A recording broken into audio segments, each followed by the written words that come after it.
Chasers Podcast.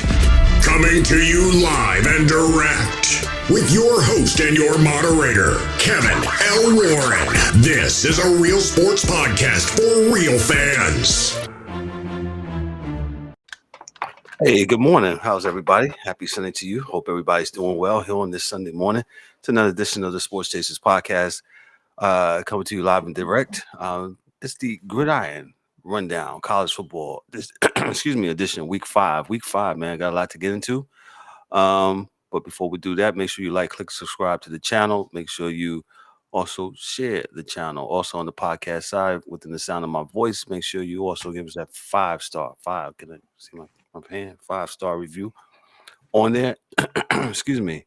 And love us, like us, hate us. Give us your thoughts on the podcast. With that said, D-Dub, what's going on? Good morning, sir. Yo, man. Good morning, man. Yo, do you need some tea? Probably so. Yeah, you need some tea, bro. You coming up here, these people don't want to hear you and all this shit, man. Sunday morning with the BS early in the morning. It's nasty.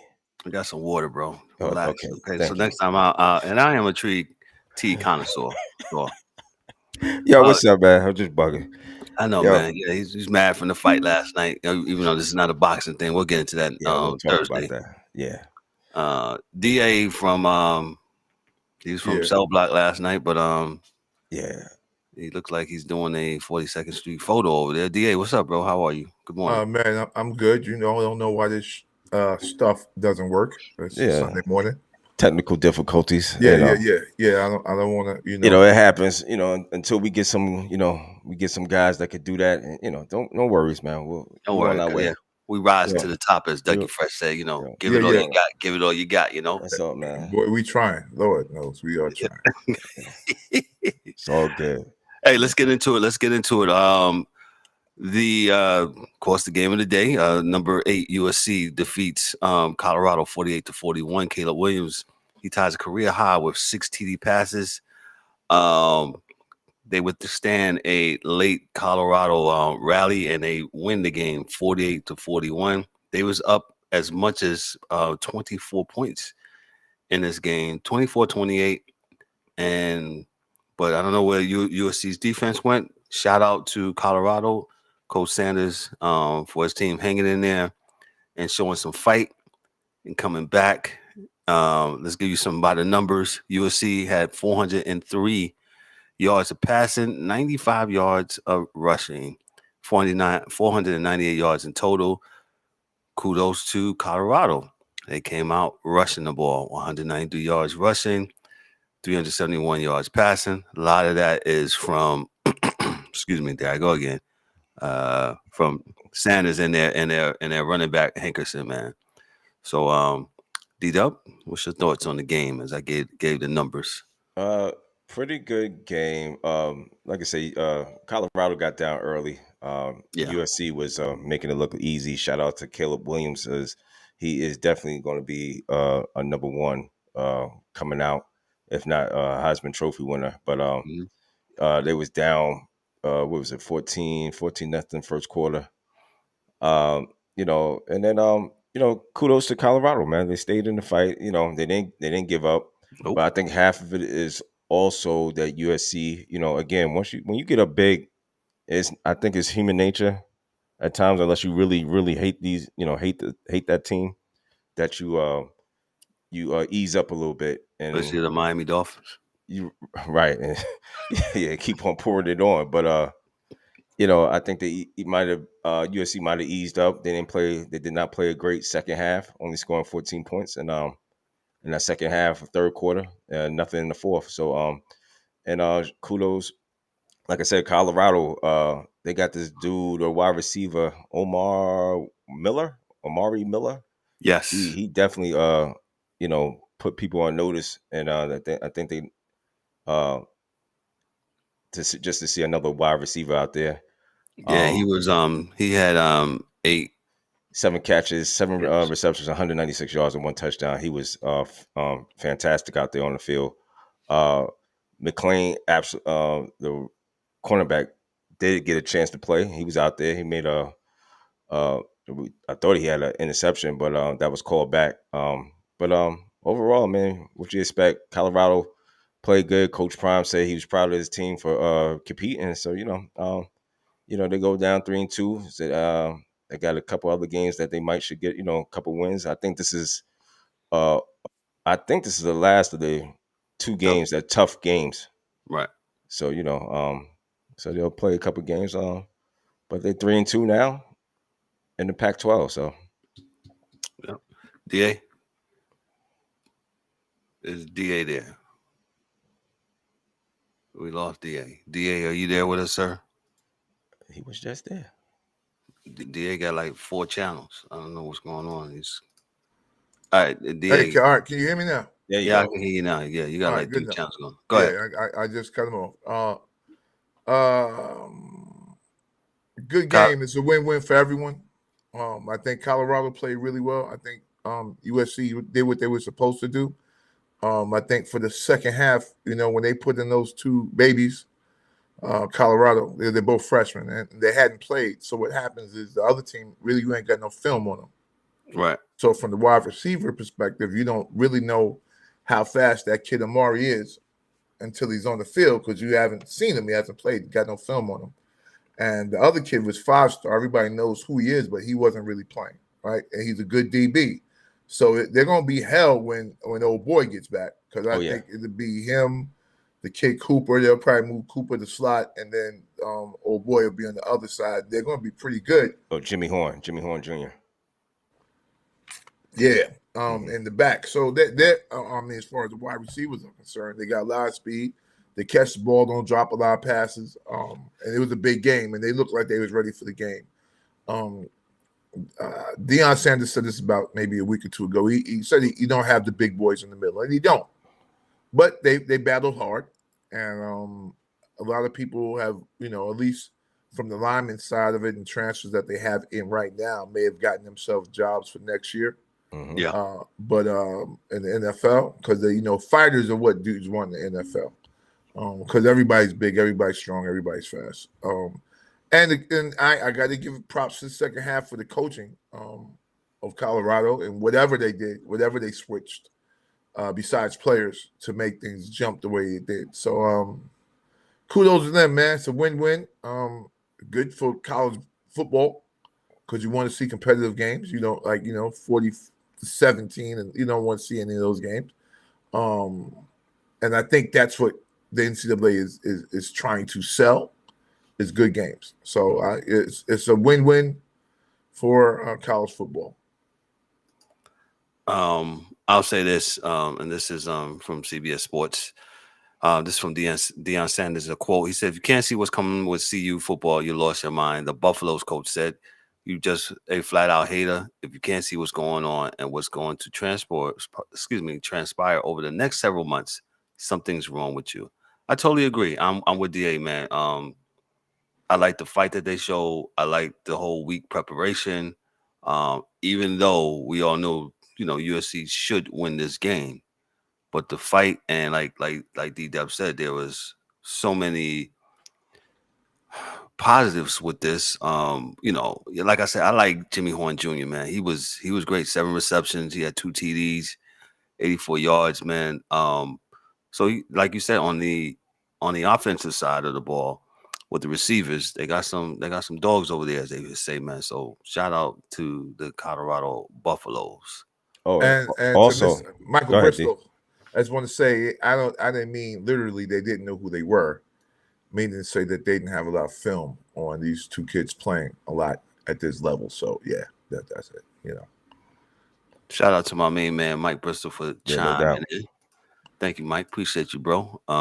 Brendan Rice played a hell of a game, pretty good. Oh yeah. Jerry Rice's son, yes. So shout outs to him. Tahaj Washington, he had 8 receptions, 117 yards for him yesterday. And I think the running back did well, right? From USC, the kid from South Carolina. Marshawn Lloyd, 13 carries, 84 yards. Yeah, he's nice. Yeah, he's South Carolina hated losing him, boy, because they really can't do nothing running the ball right now. So yeah. And I talked last week, or I was talking in reference to Colorado not they can't run it. They can't stop the run really. But they did pull up a run game. I mean, Shador, I didn't even realize he had 14 carries, 50 yards, and Anthony Hankinson 16 carries, 74 yards. So Yeah. running back by committee. They try to run the ball and try to do different things. They had 193 yards total rushing. Yeah, they will get better at that because their OC is nice. Yeah, the offensive coordinator is serious. Once he gets more guys in that can, I'm not going to say compete because they competed their asses off yesterday, but can maybe dominate defensive line, offensive line in the middle of those lines. I'm talking about center, guard, both sides, and D tackles that can kind of stop the run and make dudes bounce outside. Because I think they're going to be great in the back end, cornerback, so forth and so on by the end of this year. So I think they're going to be great at that, or at least really good from cornerback, safety, cornerback, and the back end. But I think they'll and they got to get better with linebacker as well. But I think Deion's other son didn't play yesterday; he was hurt. The linebacker. Yeah, he was. So. Yeah, Shiloh did not play. Still having I think kidney issues. I believe that's what the reports on that. So yeah, they gave up a lot of points, but they'll get better. They get better at that, and plus they play two powerhouses in Pac-12 back to back. Do they play Washington this year?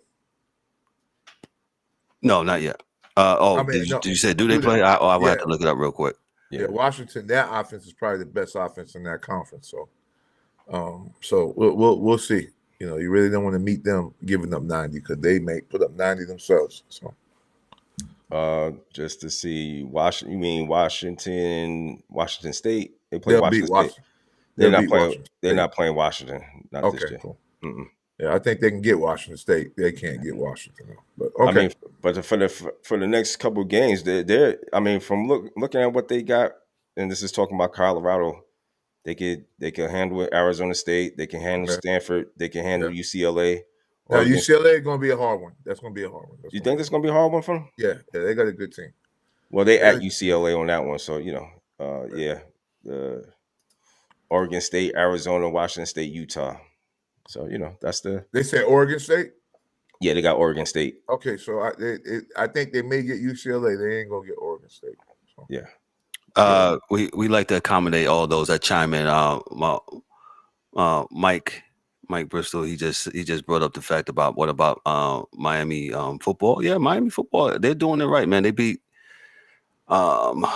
I don't think did they play last night? No, they didn't play yesterday. Yeah, they didn't play yesterday, but the week before they beat Temple 41-7. So I think Coach Cristobal, he's doing some good things there, and they're building. They're building to where they want to be, and that's all you want with a program, man. So they win the games you're supposed to win. That's what Miami's doing now. They're not a great team; they're a good team, and they're still recruiting to what they want to do. Now Cristobal's been there about 3 years now. But yeah, they got to beat the teams they're supposed to beat. Mm-hmm. And then next year is when you start to, right, as they say, swing above your weight class and beat some teams that maybe you ain't supposed to beat.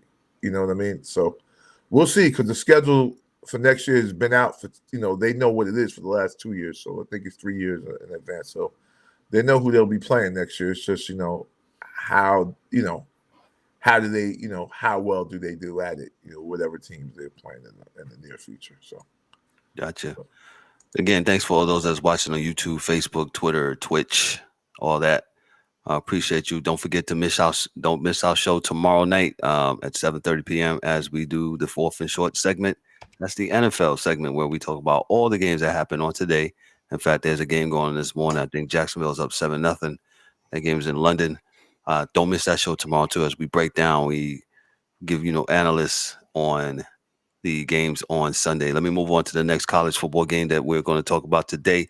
Notre Dame. This was an intriguing game to me. Notre Dame goes to Duke. Notre Dame is number 11. Duke is number 17.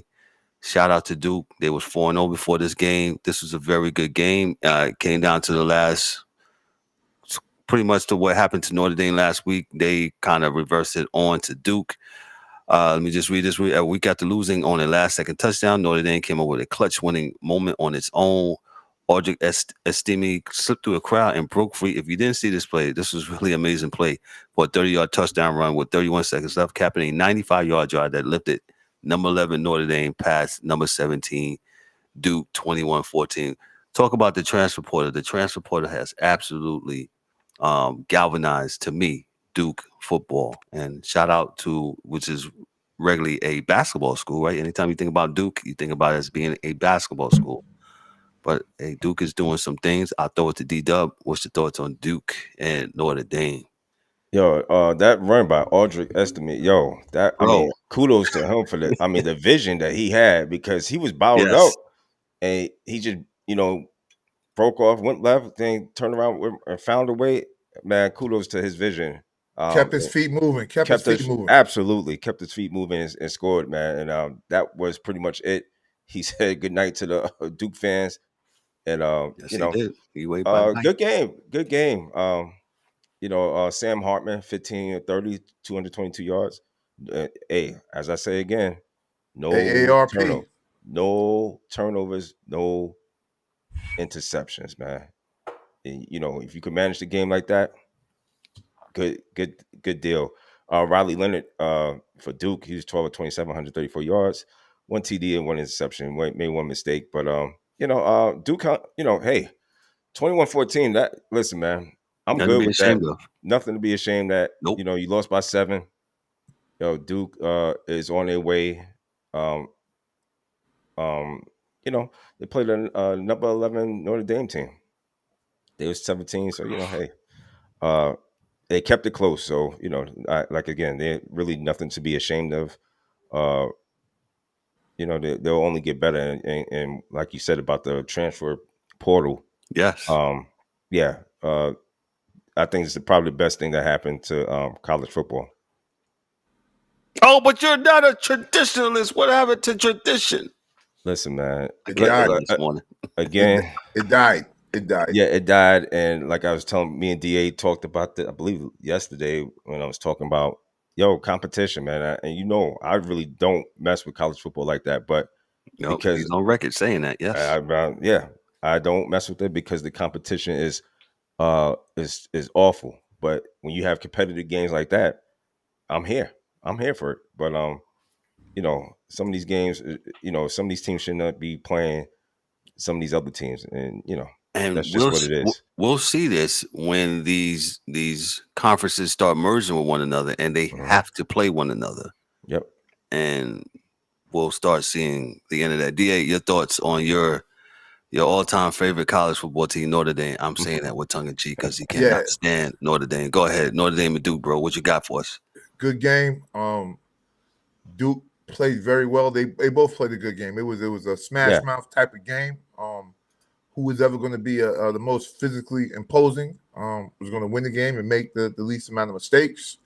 I think for both teams, with Notre Dame losing last week to Ohio State and Duke just being on the come up, I think it bodes well for both programs. And we'll see if the coach from Duke can continue to get players in there, right? Because usually these things happen only if you have a transfer portal thing like we have now, or you have like a senior class that's balling, right? Because that's usually the way schools like Duke and Wake Forest, and they'll have their senior class, and they're all 4 years been there, and they play well together and they do well. But this is the case where I think there are on the starting offense 7 new players for Duke. So that's a hell of a coaching job, bringing in 7 new dudes. And I'm trying to say this to say to America, it is not just Colorado bringing in these kids, right? Every school, everywhere, except for Clemson, is bringing kids in. So that's basically what it is. No, but it's the truth. Like it's. Well, yeah. The Dabo is sanctimonious. He said, "I will not."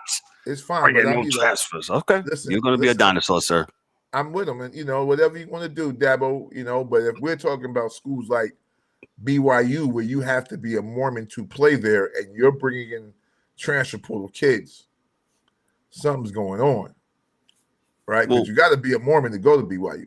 So get ready. So since you touching like, go ahead and double down on that. What are you saying about that? I'm saying that that means that there are kids that you can get from everywhere if you're looking. If you're looking, you can find them, right? So this actually smooths out. This comment my boys make. It smooths out the politics of recruiting, right? So kids that didn't get recruited because they went to a small school somewhere, or maybe their high school coach wasn't, a good seller of his kids that, when they were in high school and they end up going to James Madison or here or there or not to the school that maybe they could, that they could play at. And I think this is kind of what spits in the face of that whole star system. So I have to kind of think in my head what I'm thinking about with, kids being 2-star, 3-star, 4-star, 5-star, because the reality is in 4 years, a 1-star can become a 5-star and be an NFL Hall of Famer, right? Within that time. He just didn't go to Notre Dame at first. He might have went to James Madison or he might have went to VMI.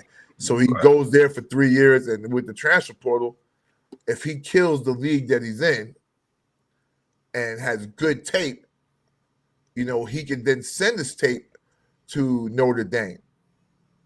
Because that's the thing now. Before, there was no way to recruit. And you couldn't, if I wanted Darryl Warren to be on my team, and I was at, I'm the coach of whatever, and Darryl's at, James Madison. I'm like, I like this kid. I've seen the tape of him. Maybe, they played against my daughter's school. And you want him, there was no way you could really contact that kid. Now, I think that you just call him. Yo, dog, what you doing next year? And then, and Darryl Warren can come play for you. He can leave James Madison, and he's a great running back. He came out of a small school in Rock Hill. He wasn't at South Point or any of the power schools, or no one really knew who he was. So he went to a small school, and he's doing this thing. He just ran for 300 yards on Eastern Carolina. I'm like, let me call this kid. let me see what's good if he wants to come to Notre Dame next year. And I think that's the way this thing is jumping off. And so what I'm saying is it smooths out some of the mistakes made in recruiting. Because kids that can play at that level are getting a chance to play at that level. Now, it will change because it's actually costing people in other positions money in the NCAA. But, yeah, right now it's a good thing. Gotcha. So the recruiting for Duke and think it's closing the gap. And like the Dub says, you just want some competitive games on Saturday, man. You know what I'm saying? At least I do. I do. At least I do. I don't know about everybody else. They love college football, and that's cool, man. But you got to put some competitive. 90 to 3 is not the move, bro. I'm just not with that. I'm sorry. Nah, man. Let me move on to the another game here that we're going to focus on this morning. We got number 24 Kansas and number 3 Texas. Number 3 Texas showed their might on yesterday, 40-14 beat down of Kansas. Jonathan Brooks and the balanced Texas has been using both to put teams away through the first half of the season. Brooks rushed for 217 yards and 2 touchdowns as the number 3 Texas piled up more than 600 yards total in a 40-14 win over number 24 Kansas, which lost standout quarterback Jalen Daniels in pregame warm-ups with back stiffness. Quinn Evers passed for 325 yards and ran 30 yards for the game's first score. Texas 5-0, 2-0 in the Big 12. Also got another standout game from his defense, which has surrendered just 3 touchdowns in 3 games. I'll give it to DA.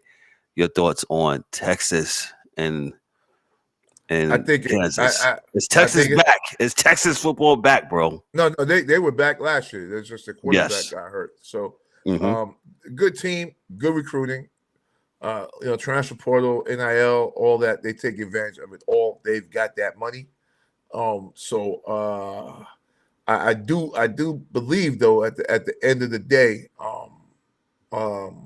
Kansas probably would not have won that game, but it probably would have been a better game had their quarterback not got hurt because he's a bad boy. He can really play. And he didn't get a chance to play at all. So I think it would have been a closer game had he played, but Texas is just better than them. That's all. His levels to this shit. So, that's it. That is all. Gotcha. You dub? Yeah, I didn't watch much of this game, but it's definitely when I, looked up the score, I was like, damn. Like Kansas is supposed to be, you know what I'm saying? It's like Kansas, man. Yo, I didn't know about the quarterback. Okay, so that explains a lot of it for Kansas. But yo, man, yeah, I did see Quinn. What's how you say his last name? Ewers or Ewers? Ewers. It's a fast white dude, man. Just because you don't see too many fast white quarterbacks that like that, and he was pretty fast. He took off for one and scampered. I mean, that had to be about 30 or 40 plus yards, man. And then that one to the pylon. Yeah, he's pretty good. So, but it's Texas back. Well, right now they 5-0, man. So you gotta put some respect on their name. Number 3 in the country. Jonathan Brooks, man. I don't know if it was just Kansas defense was just that bad, but 218 yards on 21 carries, man. Texas keeps running backs though, man. They keep the best runner in the NFL right now. Well, the last 2 drafts of running backs, the dude played for Seattle, and the dude that is it for Seattle? Might be for Seattle. And the dude that plays for Atlanta, like they keep running backs, man. They keep them, man. So yeah, well, Jonathan Brooks is he's tough dude, tough dude. 218 yards, man. It's pretty impressive. But again, Kansas, man, good try. Good try. Yeah, good try. Yeah. So I guess you'll get bounced back down to either out the probably from the top 25. Yeah.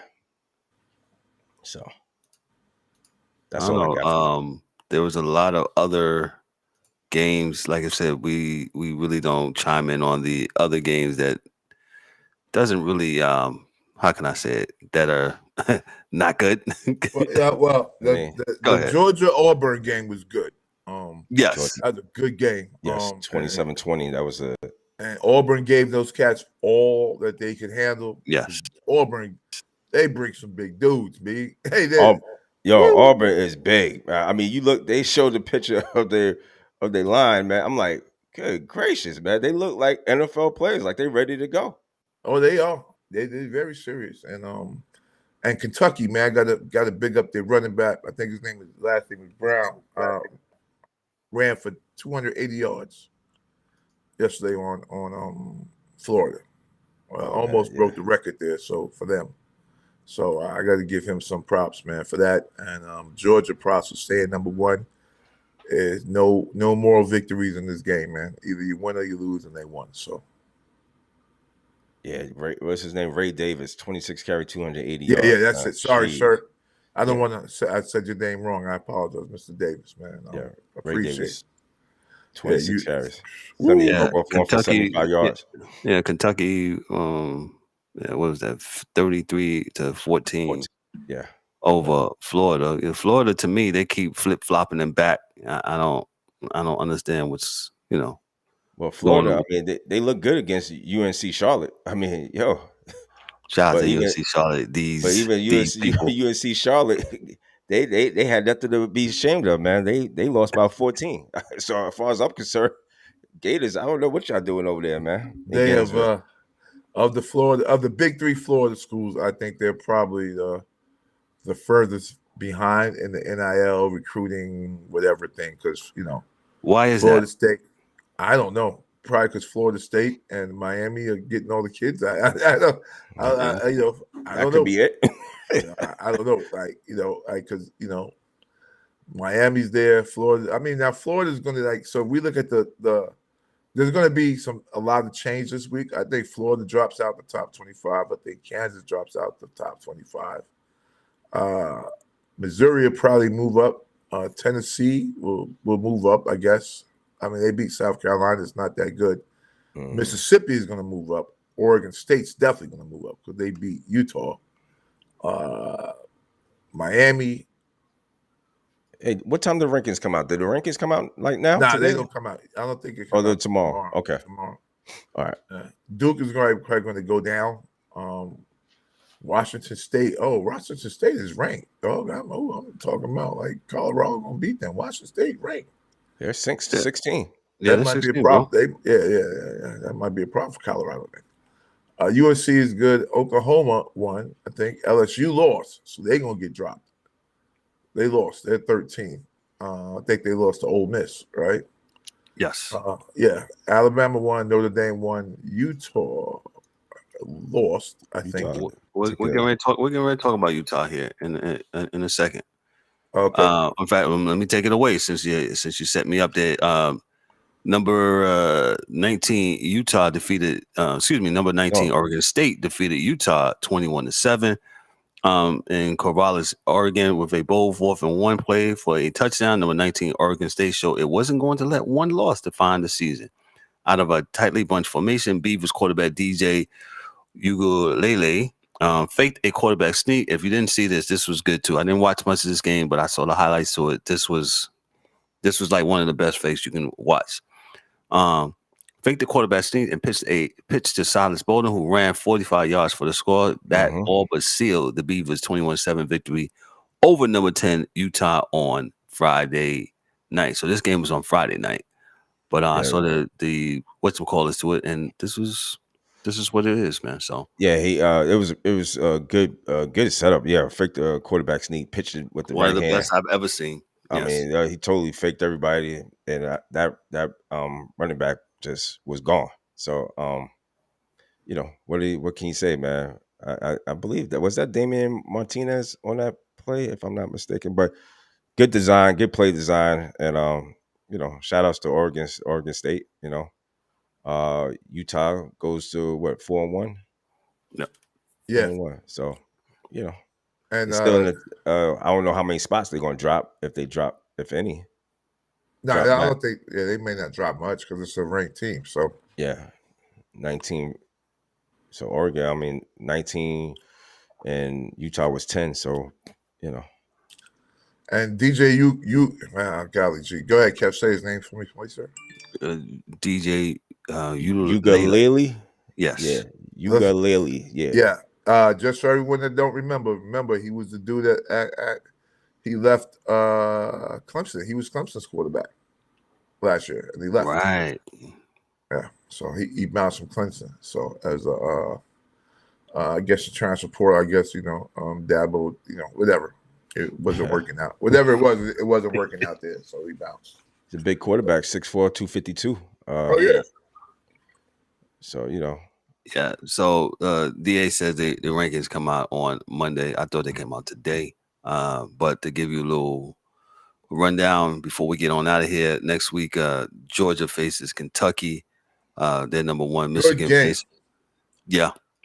What? Michigan faces Minnesota. Texas plays Oklahoma. The Red River. Right. Hey, that's going to be a good one right there. Can I? Go ahead. Jump in, bro. Let's start at the beginning. Let's do some Charles Barkley type thing here, man. So you start at the beginning, and me and D will tell you whether you should watch the game or not watch the game. Good thing we made this on the fly. All right, so let's start again. Georgia versus Kentucky next week. Good game. Watch it. Yeah, that's a watchable game. Michigan versus Minnesota. No. Go to the store. That's the go to Lowe's. That's a go. Yeah, go to Lowe's. Go to Sam's. Yeah, go to Bodega. Whatever you do. Yeah, go ahead and go. Texas versus Oklahoma. That's a good one. Watch that. Yeah, watch that. Yeah. Ohio State versus Maryland. No, you go to the store. Do what the wife says to do. You got baby too. It's gonna be. If you ain't got nothing to do, it's okay, John. Yeah, the game's at 12 p.m. Okay. Yeah.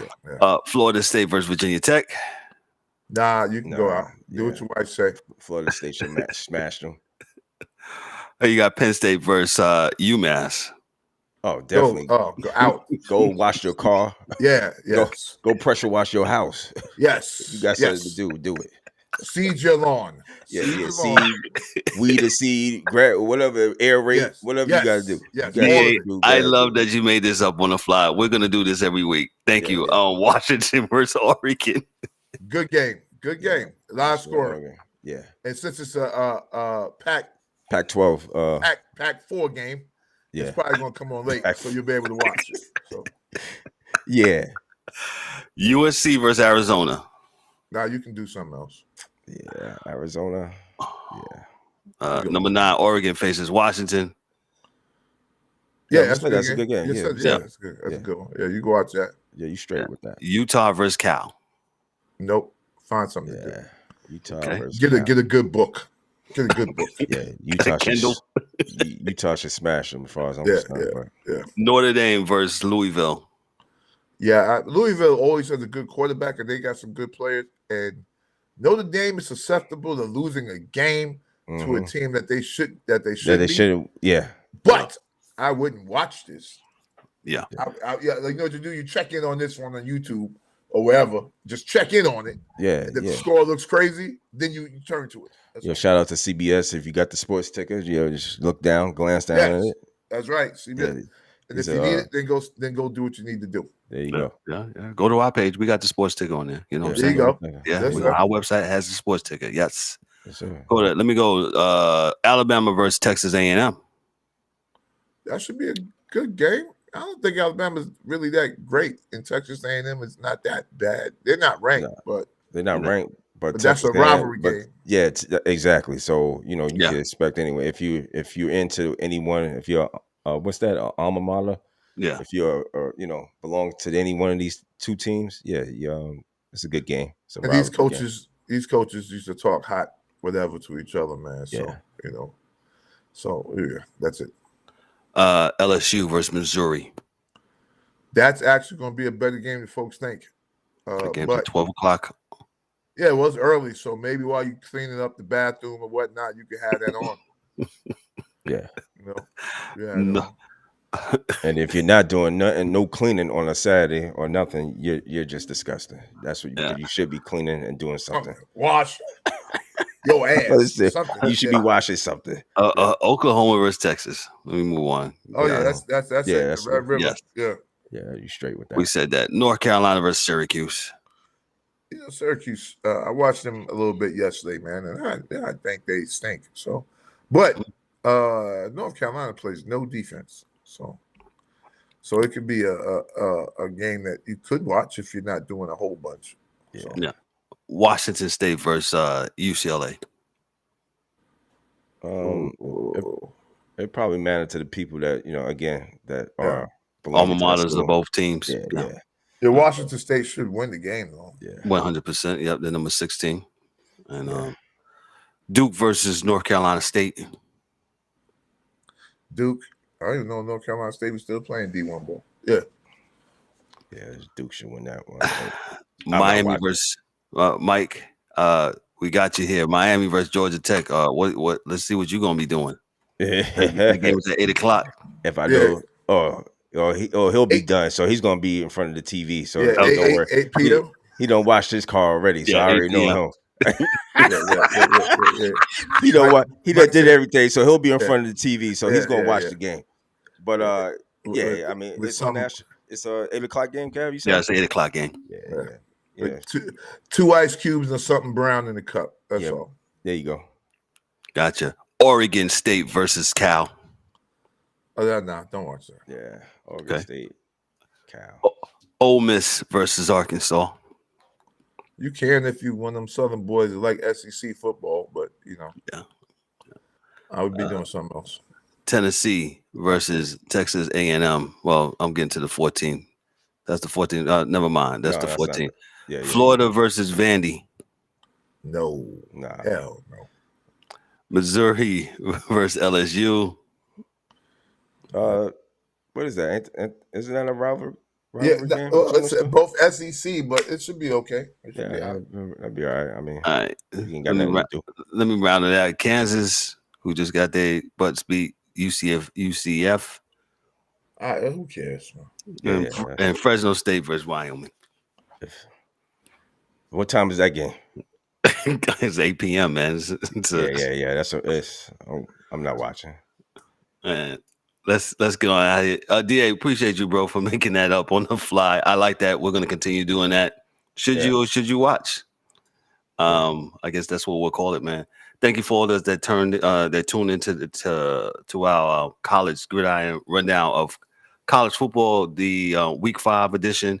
Make sure you check us out tomorrow night at 7:30 p.m. as we break down the NFL games all today. Like we said, the NFL has already started. They got a game in London, Jacksonville versus Atlanta. And Jacksonville's all over. They was Atlanta. all over Atlanta. What's the score? I don't have it in front of me. 17-0 right now. Still 17-0. So you still want to take a nap. 24 the 1 o'clock game start on the East Coast. I gotta go to Walmart. I gotta go to Walmart. Let me get up out of here. Listen, on behalf of myself, I'm Kevin. On behalf of myself, I'm Kevin L. Warren, your host and moderator for Daryl D. Dub Warren, for DA and the rest of the crew, Mike Mills, James the Angry One, and Dan and Hockey Dude. Hey, this is the Sports Chasers podcast. Y'all be good. Y'all be blessed. Enjoy y'all Sunday. Enjoy the games. Enjoy the games. Hey, man, we'll holler back at you tomorrow night. Be good. Peace.